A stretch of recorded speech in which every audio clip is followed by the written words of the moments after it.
Seems like Dakota Johnson, since starring in Madam Web, she's undergone an intense ego death from just the utter monumental failure flop that this movie was in the box office.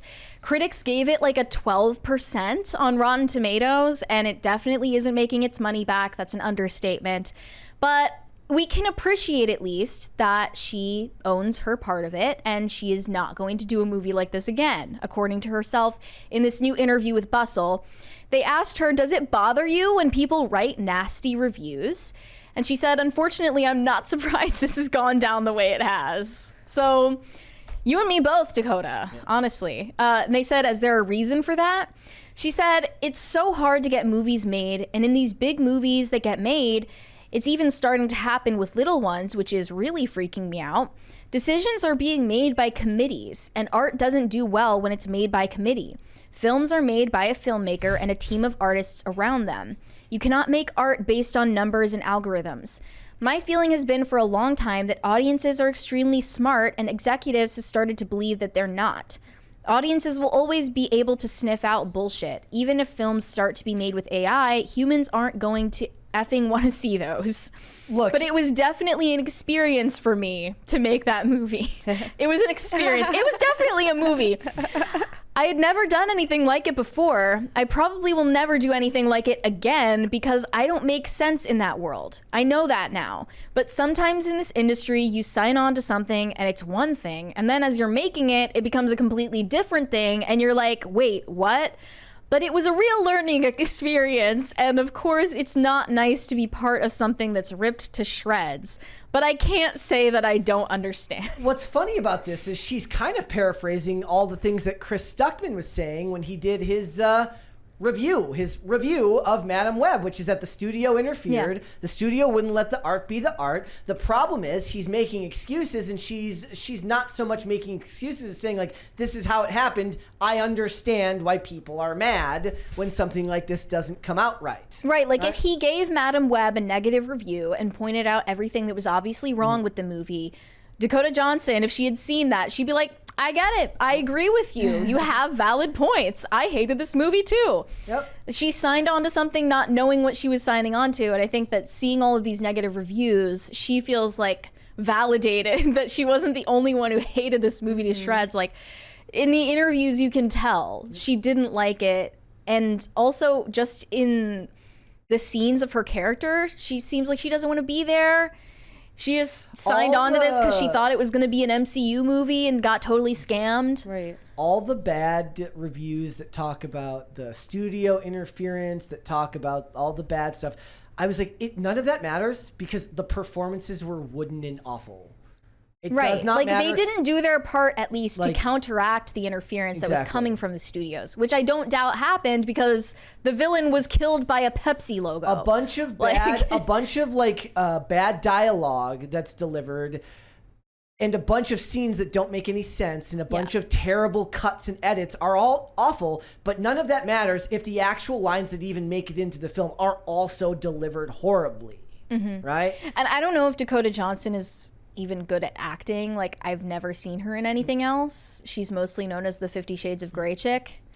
But in interviews, she comes off as entirely the same as the character she played in Madam Web. Exactly. And I think that this is like, this response here could be a great blueprint for any actor. Now, this doesn't have to be a big time actor, but anybody who gets into one of these big budget movies and you want to know how to handle the backlash, this is about as bad as a backlash as you're going to get that isn't connected to like ideology in the same way. Because this wasn't a get woke, go broke situation. This is just a bad movie. And if you want to learn how to take your L and come out looking good to the audience, this is exactly how you do it. You don't go around and blame the studio and blame the fans. You acknowledge that there are efforts within the studio that don't work well when it comes to storytelling, if that is indeed the problem. Or you say, look, I get it. It didn't come out the way we wanted it to. We'll try to do better on the next one. And I think every person can understand that because nobody bats 1,000 in life. Like, it makes you instantly more likable to the common person.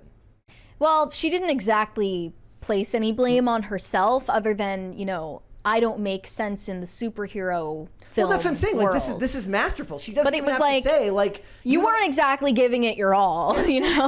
Like, she's not even saying I'm Yeah, the but- problem. She's saying like, Yeah. you know, it didn't turn out great. I mean, they had deadpan Kristen Stewart in Twilight, and that still worked.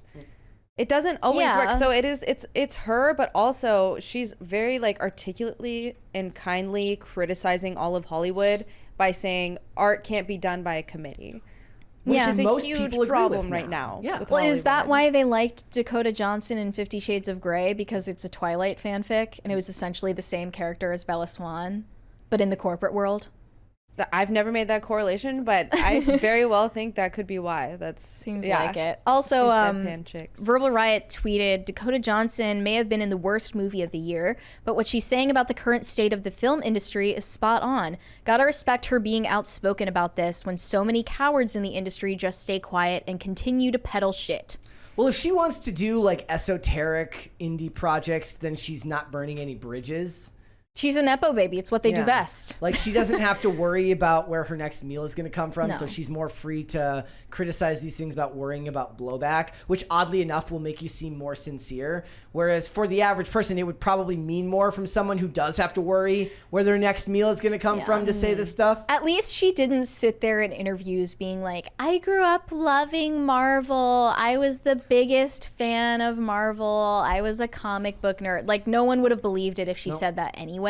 She was just blatantly like, yeah, I don't really give a shit about Marvel. I never love watched that. a Marvel movie in my entire Like, life, that's and I still actually- haven't. I prefer Like- that now. Like, if I can't have somebody who 100% loves the source material, which is very hard to prove now, because back when these movies first started getting made, it wasn't cool to say that. Sure. Now it's cool to say that. So it's watered down. You don't know who the hell is telling the truth or not. I would rather have a really good actor be like, yeah, I don't know, like sure, like I'll do the role. That's fine. Yeah. great. It's a job. Yeah, it's a job. Like I had no problem with because people were wrongly pointing out and saying that that's what people were criticizing Rachel Zegler for. No, it's not. Nobody cared when she did it. They didn't care when Jacob Elordi did it. They were criticizing her for vastly different reasons than that.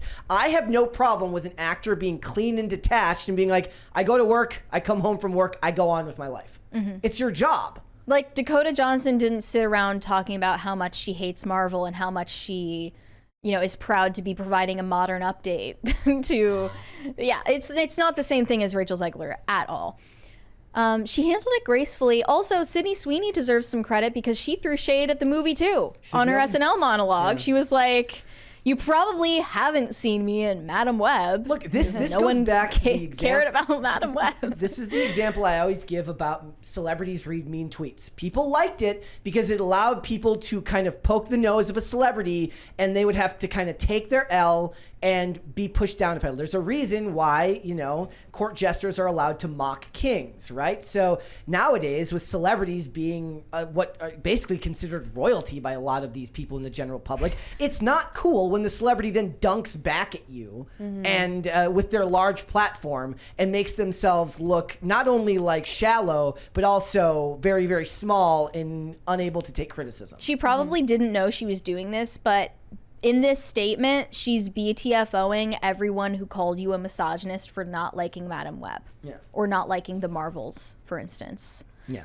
I'm not saying I stan Dakota Johnson now. I really don't find her that likable. Like, just from watching these interview clips, she always seems just dejected and cynical and like hates the projects she's in, doesn't watch them. I imagine Bobby she doesn't want to Althoff be loves her her. no matter where she is. Very average. Her and Bobby Althoff would be like a personality mid-off. Time might actually stop, like from being so boring while they interview each other. Yeah.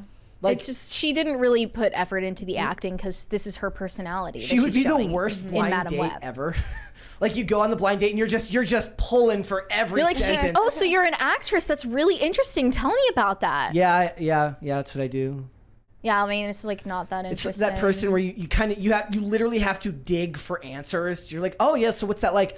Yeah, I don't know. I go to work. You know, it's a job. Like, how are you good at improv then? Yep. I don't know. I appreciate it. In an age where the celebrities don't know how to take criticism, this isn't even really her saying that she was the problem, but she still managed to. She was part of the problem. But she did. No, she was. She was a huge part of the She problem. was a huge like, part of the problem. On top of the editing and the horrible direction. What wasn't a reshoots. problem in this movie? Sydney Sweeney. Even Sydney Sweeney's acting was just so bad. Sydney Sweeney. You know, I mean, I don't really look at Sydney Sweeney for the acting per se. So that's. She wasn't even wearing cleavage. I know. Again, So she what wasn't the was problem. that? The costume department. What was the about problem. what about Sydney Sweeney was like worth your money? I didn't say that she was worth the money. I'm just saying she wasn't a problem. She wasn't a net positive, but she Okay. wasn't a net negative. She was right there in the middle. I feel like they were all equally bad, except for Adam Honestly, Scott. no. The upside was the Pepsi product placement. As a yeah. former Pepsi drinker, I am 100% in the corner of As a recovering Pepsi Did it make drinker. you want to drink Pepsi? It did. And okay, so when the Pepsi sign literally killed someone, I was very excited. I was like, this is awesome. It was like a metaphor. That for Britney Pepsi. Spears interview with Tucker Carlson was playing in my mind. It Pepsi. reminded me of the giant Mountain Dew machine that gets thrown around in the Transformers movie, and I always wondered where that machine ended up. Like, did that kill someone? Did it crush a car?